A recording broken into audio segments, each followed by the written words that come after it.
ನಮಸ್ಕಾರ. ಒಂದೂರಲ್ಲಿ ಒಬ್ಬ ಬಡವ ಇದ್ದ.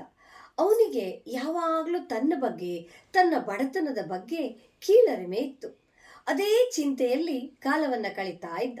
ಹೀಗಿರುವಾಗ ಒಂದು ದಿನ ಅವನಿಗೆ ಸಾಧುಗಳ ದರ್ಶನವಾಗತ್ತೆ.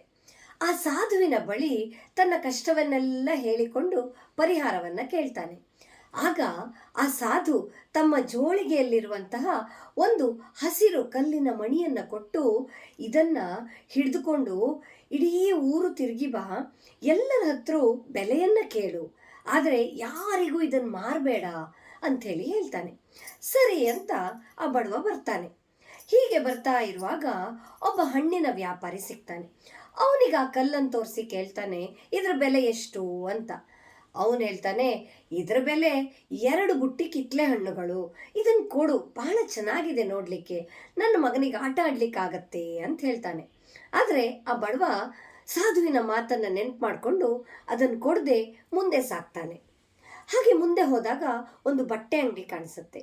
ಅಲ್ಲಿ ಹೋಗಿ ಆ ಬಟ್ಟೆಯ ವ್ಯಾಪಾರಿ ಹತ್ರ ಆ ಕಲ್ಲನ್ನು ತೋರಿಸಿ ಅದರ ಬೆಲೆಯನ್ನು ಕೇಳಿದಾಗ ಅವನು ಹೇಳ್ತಾನೆ, ಇದಕ್ಕೆ ನಾನು 5 ರೇಷ್ಮೆ ಪಂಚಿಗಳನ್ನು ಕೊಡ್ತೀನಿ ಅಂತ. ಬಡವ ಅಲ್ಲಿಯೂ ಕೂಡ ಏನು ಉತ್ತರಿಸದೆ ಮತ್ತೆ ಮುಂದೆ ಸಾಕ್ತಾನೆ. ಹೀಗೆ ಮುಂದೆ ಹೋದಾಗ ಒಬ್ಬ ವಜ್ರದ ವ್ಯಾಪಾರಿಯ ಅಂಗಡಿ ಸಿಗತ್ತೆ. ಆ ವಜ್ರದ ವ್ಯಾಪಾರಿಯಲ್ಲಿ ಆ ಕಲ್ಲನ್ನು ತೋರಿಸಿ ಇದರ ಬೆಲೆ ಏನು ಅಂಥೇಳಿ ಕೇಳಿದಾಗ ಆ ವ್ಯಾಪಾರಿ ಒಂದು ರೇಷ್ಮೆಯ ಬಟ್ಟೆಯನ್ನು ಹಾಸಿ ಆ ಕಲ್ಲನ್ನು ಇಟ್ಟು ಬಡವನಿಗೆ ಕೈ ಮುಗಿದು ಹೇಳ್ತಾನೆ, ಇದಕ್ಕೆ ಬೆಲೆ ಕಟ್ಟಲಿಕ್ಕೆ ಸಾಧ್ಯ ಇಲ್ಲ, ನನ್ನ ಇಡೀ ಆಸ್ತಿಯನ್ನು ಮಾರಿದರೂ ಕೂಡ ಇದರ ಬೆಲೆ ಸರಿಸಮಾನ ಆಗೋದಿಲ್ಲ, ಇದು ಅತ್ಯಂತ ಬೆಲೆ ಬಾಳುವಂತಹ ಮರಕತ ಅಂತ ಹೇಳ್ತಾನೆ. ಬಡವನಿಗೆ ಬಹಳ ಸಂತೋಷವಾಗುತ್ತೆ. ಮರಳಿ ಸಾಧುವಿನ ಬಳಿ ಓಡೋಡಿ ಬರ್ತಾನೆ. ನಡೆದಂತಹ ವಿಚಾರವನ್ನು ಹೇಳ್ತಾನೆ.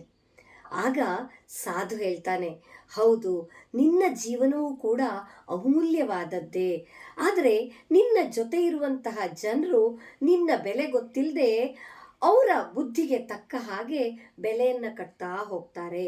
ಯಾವತ್ತೂ ಕೂಡ ನಿನ್ನ ಬಗ್ಗೆ ನೀನು ಕೀಳರಿಮೆಯನ್ನು ಇಟ್ಕೊಳ್ಬೇಡ, ಒಳ್ಳೆಯ ರೀತಿಯ ಜೀವನವನ್ನು ಸಾಗಿಸು, ನಿನಗೆ ಒಳ್ಳೆಯದಾಗಲಿ ಅಂತ ಹರಸಿ ಕಳಿಸ್ತಾರೆ.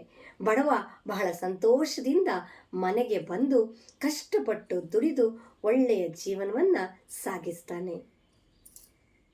ಧನ್ಯವಾದ.